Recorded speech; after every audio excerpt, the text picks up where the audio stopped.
All Summer in a Day by Ray Bradbury. Ready? Ready. Now? Soon. Do the scientists really know? Will it happen today? Will it? Look, look, see for yourself. The children pressed to each other like so many roses, so many weeds, intermixed, peering out a look at the hidden sun. It rained. It had been raining for 7 years, thousands upon thousands of days, compounded and filled from one end to the other with rain, with the drum and gush of water, with the sweet crystal fall of showers, and the concussion of storms so heavy they were tidal waves come over the island. 1,000 forests had been crushed under the rain and grown up 1,000 times to be crushed again, and this was the way life was forever on the planet Venus. And this was the schoolroom of the children of the rocket men and women who had come to a raining world to set up civilization and live out their lives. It's stopping! It's stopping! Yes, yes! Margaret stood apart from them, from those children who could never remember a time when there wasn't rain and rain and rain.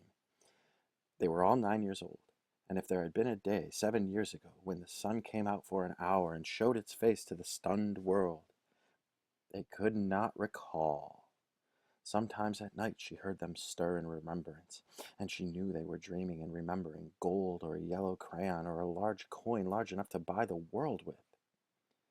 She knew they thought they remembered a warmness, like blushing in the face, in the body, in the arms and legs and trembling hands. But then they always awoke to the tattling drum, the endless shaking down of clear bead necklaces upon the roof, the walk, the gardens, the forests, and their dreams were gone. All day yesterday they had read in class about the sun, about how like a lemon it was, and how hot, and they had written small stories or essays or poems about it.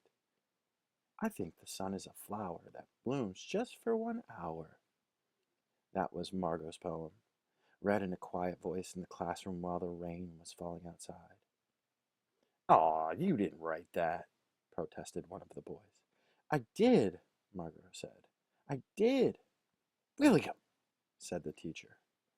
But that was yesterday. Now the rain was slackening, and the children were crushed in the great thick windows. Where's teacher?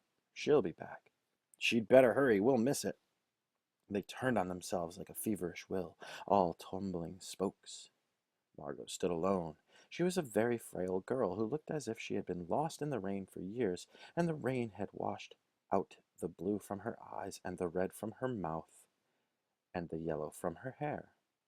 She was an old photograph dusted from an album, whitened away, and if she spoke at all, her voice would be a ghost. Now she stood, separate, staring at the rain and the loud, wet world beyond the huge glass. What are you looking at? Said William. Margot said nothing. Speak when you're spoken to. He gave her a shove, but she did not move. Rather, she let herself be moved only by him and nothing else. They edged away from her. They would not look at her. She felt them go away, and this was because she would play no games with them in the echoing tunnels of the underground city. If they tagged her and ran, she stood blinking after them and did not follow.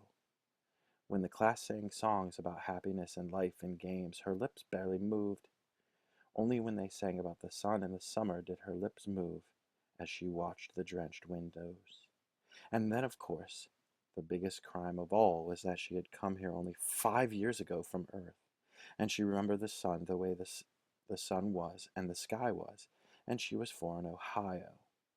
And they had been on Venus all their lives, and they had been only 2 years old when the last sun came out, and had got long since forgotten the color and heat of it and the way it really was. But Margot remembered. It's like a penny, she said once, eyes closed. No, it's not, the children cried. It's like a fire, she said, in the stove. You're lying. You don't remember, cried the children. But she remembered, and stood quietly apart from all of them and watched the pattering windows. And once, a month ago, she had refused to shower in the school shower rooms and clutched her hands to her ears and over her head, screaming the water mustn't touch her head. So after that, dimly, dimly, she sensed it. She was different, and they knew her difference and kept away. There was talk that her father and mother were taking her back to Earth next year. It seemed vital to her that they do so, though it would mean the loss of thousands of dollars to her family. And so, the children hated her for all these reasons of big and little consequence. They hated her pale snow face, her waiting silence, her thinness, and her possible future.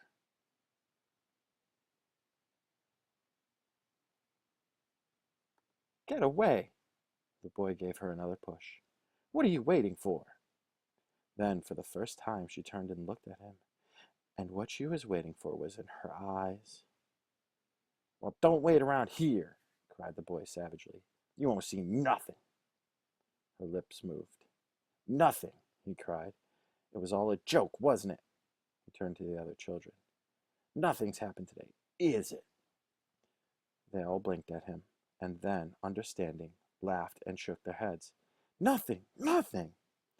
Oh, but, Margaret whispered, her eyes helpless. But this is the day the scientists predict. They say they know the sun. All a joke, said the boy, and seized her roughly. Hey, everyone, let's put her in the closet before the teacher comes. No, said Margaret, falling back. They surged about her, caught her up, and bore her protesting, and then pleading, and then crying back into a tunnel, a room, a closet, where they slammed and locked the door. They stood looking at the door and saw it tremble from her beating and throwing herself against it. They heard her muffled cries. Then, smiling, they turned and went out and back down the tunnel, just as the teacher arrived. Ready, children? She glanced at her watch. Yes, said everyone. Are we all here? Yes. The rain slackened still more. They crowded to the huge door. The rain stopped. It was as if, in the midst of a film concerning an avalanche, a tornado, a hurricane, a volcanic eruption, something had first gone wrong with the sound apparatus, thus muffling and finally cutting off all noise, all the blasts and repercussions and thunders, and then, second, ripped the film from the projector and inserted in its place a beautiful tropical slide which did not move a tremor. The world ground to a standstill. The silence was so immense and unbelievable that you felt your ears had been stuffed or you had lost your hearing altogether. The children put their hands to their ears. They stood apart. The door slid back and the smell of the silent waiting room came into them. The sun came out. It was the color of flaming bronze, and it was very large, and the sky around it was a blazing blue tile color, and the jungle burned with sunlight as the children, released from their spell, rushed out, yelling into the springtime. Now don't go too far, called the teacher after them. You've only got 2 hours, you know. You wouldn't want to get caught out. But they were running and turning their faces up to the sky and feeling the sun on their cheeks like a warm iron. They were taking off their jackets and letting sun burn their arms. Oh, it's better than the sun lamps, isn't it? Much, much better. They stopped running and stood in the great jungle that covered Venus, that grew and never stopped growing tumultuously even as you watched it. It was a nest of octopi, clustering up great arms of fleshlight weed, wavering, flowering in this brief spring. It was the color of rubber and ash, this jungle, from the many years without sun. It was the color of stones and white cheeses and ink, and it was the color of the moon. The children lay out, laughing, on the jungle mattress, and heard it sigh and squeak under them, resilient and alive. They ran among the trees, they slipped and fell, they pushed each other, they played hide and seek and tag, but most of all, they squinted at the sun until tears ran down their faces. They put their hands up to that yellowness and that amazing blueness, and they breathed of the fresh air, and listened to the silence which suspended them in a blessed sea of no sound and no motion. They looked at everything and savored everything. Then wildly, like animals escaped from their caves, they ran in shouting circles. They ran for an hour and did not stop running. And then, in the midst of their running, one of the girls wailed. Everyone stopped. The girl, standing in the open, held out her hand. "Oh, look, look!" she said, trembling. They came slowly to look at her open palm. In the center of it, cupped and huge, was a single raindrop. She began to cry, looking at it. They glanced quietly at the sun. Oh, oh. A few cold drops fell on their noses and their cheeks and their mouths. The sun faded behind a stir of mist. A wind blew cold around them. They turned and started to walk back toward the underground house, their hands at their sides, their smiles vanishing away. A boom of thunder startled them, and like leaves before a new hurricane, they tumbled upon each other and ran. Lightning struck 10 miles away, 5 miles away, a mile, a half mile. The sky darkened into midnight in a flash. They stood in the doorway of the underground for a moment until it was raining hard. Then they closed the door and heard the gigantic sound of the rain falling in tons and avalanches everywhere and forever. "Will it be 7 more years?" "Yes, 7." Then one of them gave a little cry. "Margot!" "What?" "She's still in the closet where we locked her. Margot!" They stood as if someone had driven them like so many stakes into the floor. They looked at each other and then looked away. They glanced out at the world that was raining and now raining and raining steadily. They could not meet each other's glances. Their faces were solemn and pale. They looked down at their hands and feet, their faces down. "Margot," one of the girls said. "Well?" No one moved. "Go on," whispered the girl.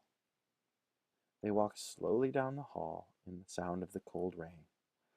They turned through the doorway to the room in the sound of the storm and thunder, lightning on their faces, blue and terrible. They walked over to the closet door slowly and stood by it. Behind the closet door was only silence. They unlocked the door, even more slowly, and let Margot out.